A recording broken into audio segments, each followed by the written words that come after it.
Hello everyone, so welcome back to our YouTube channel, and today's video is I'm gonna share with you what are the requirements to get a legal capacity. And if you are Filipina or Filipinos na nagbabalak na magpakasal sa Pilipinas with your French national, and this video is good for you. So keep on watching!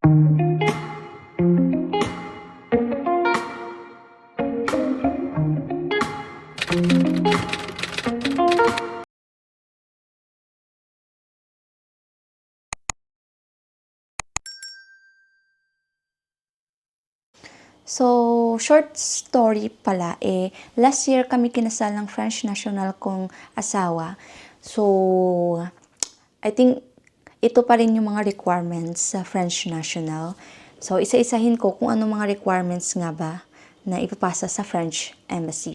So, meron ako ditong mga list kung ano yung pinasa ko sa French embassy. Actually, hindi mo kailangan na pumunta dun sa French embassy. So, kailangan mo lang talaga na i-accomplish yung lahat na requirements and make sure talaga na walang kulang para hindi na sila mag-email at hindi ka na maghintay-hintay ulit and magpapasa ulit dun sa embassy. So, you need to make sure na complete talaga yung mga requirements mo.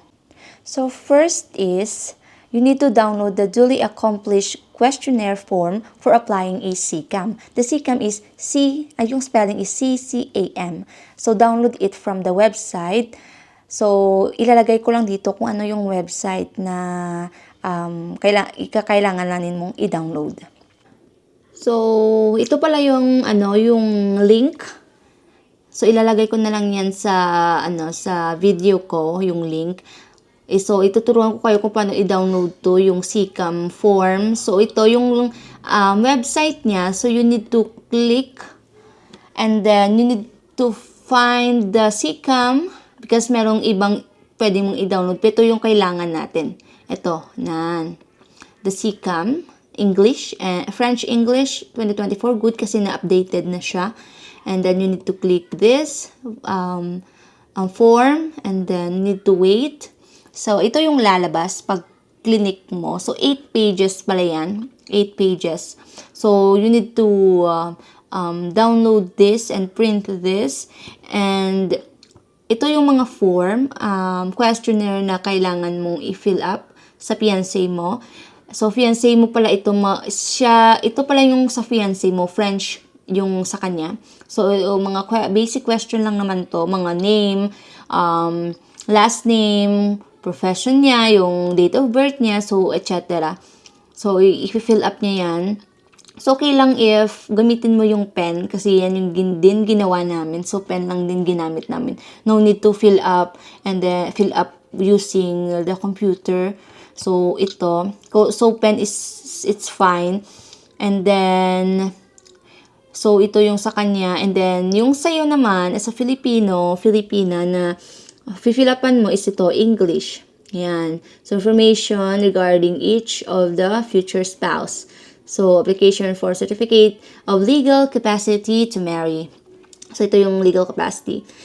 And then, ito yung English last name, all caps lock. Well, it's okay lang naman. Yung first name and middle name mo, yung birthplace, postal code, country, nationality. So, same lang din yung question, pero naka-French language yung sa future spouse mo.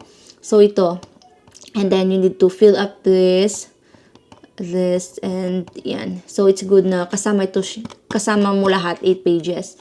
So, you need to go here. So, ida-download mo lang yan.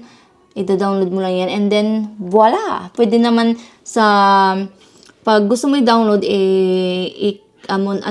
i-send mo lang sa mga computer shop na nagpiprint ng paper. So, that's good. So, yun lang yung questionnaire sa CCAM for the legal capacity. So, ito ay mga requirements na rin. So, note, always use A4 size bond paper. A4 size talaga yung gagamitin nyo sa photocopy or pag-print ng mga papers. So, first requirements for your fiancé, ito po ay sa mga fiancé nyo, is duly accomplished questionnaire for embassy, yung in French. Dapat naka-French yung questionnaire, okay? So, and second is, recent less than 3 months full text of birth certificate. Yung original yung kinukuha. And mag-photocopy na rin kayo in case. And photocopy of passport plus bio page include yung may mga stamp na nag-visit siya sa Pinas if meron.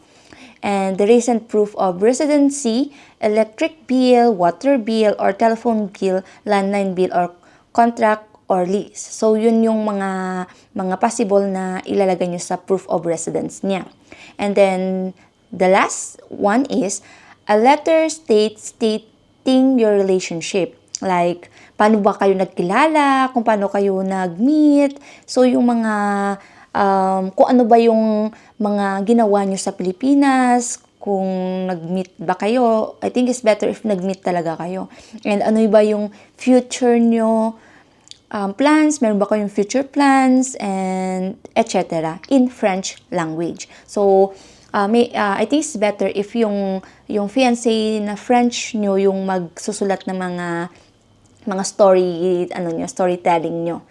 And do not forget the overprinted name and signature below the letter. So, dapat meron doon na signature, overprinted name and signature below the letter. I think it's better if meron dalawa kayo dun sa signature. Kasi yun yung pinasa din namin. And then, for the requirements for you as a Filipino na is same din. Yun din yung isang print lang din yun na duly accomplished questionnaire. So, in English, yun. Yung sa fiancé mo is French language and sa'yo, as a Filipino, is English. English yung translation.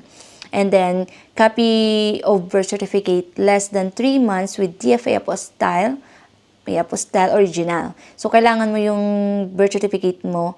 Dapat hindi, I think it's better if bago kuha yung birth certificate mo para hindi expire. Well, no need naman kasi birth certificate naman yun eh. So, I think wala naman expiration yung birth certificate, di ba? So, dapat naka-DFA apostille yung birth certificate mo. And then, Sinomar less than 3 months. Yun, ang Sinomar, it's better na malayo pa talaga yung expiration date niya. Kasi hindi natin alam kailan marireceive ng French Embassy yung mga papers nyo. And it's good na malaki yung gap para sa pag-apply nyo ng SICAM. Kasi hindi natin alam kasi kung kailan mag-approve, kailan ibibigay sa'yo ang legal capacity. So, yon Sinomar. Tapos naka-apostille din yung DFA apostille din yung Sinomar, less than 3 months. And then proof of residence, electricity bill, water bill, barangay certificate of residency or contract or lease, or barangay certificate or residency original. Nakalimutan ko kung ano yung binigay ko. I think barangay certificate ata yung binigay ko eh. Yan, I think barangay certificate yung binigay ko. And then photocopies of 2 identity cards, passport, postal ID, or passport, or any valid IDs na meron ka. Or SSS ID. So, mag-print ka ng dalawang IDs na identity card mo. And then, meron pa sa A4 size bond paper, dapat, I think it's better na meron kayong talagang proof of relationship, like photos together, screenshot of convo, call logs, pics, or mga packages in case na nagsisend yung fiancé mo sa'yo ng package galing sa France and Philippines, or ikaw Philippines to France. So it's good na meron kayong mga pics and love letters in case na nag-write kayo ng love letter is each other. And then And it's much better to put short description in each photos. I think it's better na, example, nag-meet kayo last year or this year, lalagay mo yung caption kung saan kayo nag-visit, mga ganon, mga little captions lang. Descriptions in each photos. So, kung kailan kayo so it's better if anong yung okasyon, kung kailan kayo nag-visit, I mean, gumala sa ganyang lugar, or ano yung place. And you can put like 5 to 10 photos. Yan, 5 to 10 photos yung ilalagay mo dyan. As long na klaro yung face nyo, na kita talaga ng French Embassy na kayo talaga yon. Pwede naman i-collage yung kasi sa amin, one band paper lang yun, A4 band paper. So, insert lang yan ng asawa ko. Siya lang yung naglagay. And, i-collage nyo lang para hindi na maraming paper. So, one papers lang is good already. And then, screenshots of convologs, logs nyo of mayroon pa kayong mga history na call. So, ilalagay nyo din dyan. So, yun yung mga kung nasa iyo yan talaga kung ilang pages na isasabit mo sa if hindi kasya, it's okay lang if dalawa. I think it's better if 1 or 2. Kasi para hindi na nila talagang maraming papers na ma-receive nila. So, yun yung proof of relationship. After completing the requirements, so, it's okay na hindi mo kailangan pumunta ng French Embassy. And then, so, LBC yung gagamitin mo. LBC. Yun din yung ginamit namin. So, yung address is ilalagay ko na lang dito kung ano yung address na ilalagay mo sa pag-send ng mga papers mo sa French Embassy. And then, anyway, so I want to add pala na kailangan, I think it's better na meron kang na-include doon. Kasi aside sa PSA birth certificate, kasi minsan yung PSA birth certificate natin, hindi klaro yung name. Medyo yung ink parang nagdodoble, parang ganon. So, I think it's better na ilagay mo doon yung live birth na nakukuha natin sa City Hall. Yung white, yung live birth na mahaba, yung long Kasi, in-include ko din yan sa pagpasa ko. Kasi, yan din yung nabasa ko kasi sa pages na sinalalihan ko na naglagay siya hinanapan siya ng live birth na nakukuha sa City Hall kasi yung PSA niya is hindi mabasa, very blurry. So, I think it's better na pag lagay kayo ng PSA, ilagay niyo din sa likod yung white live birth na nakukuha sa City Hall.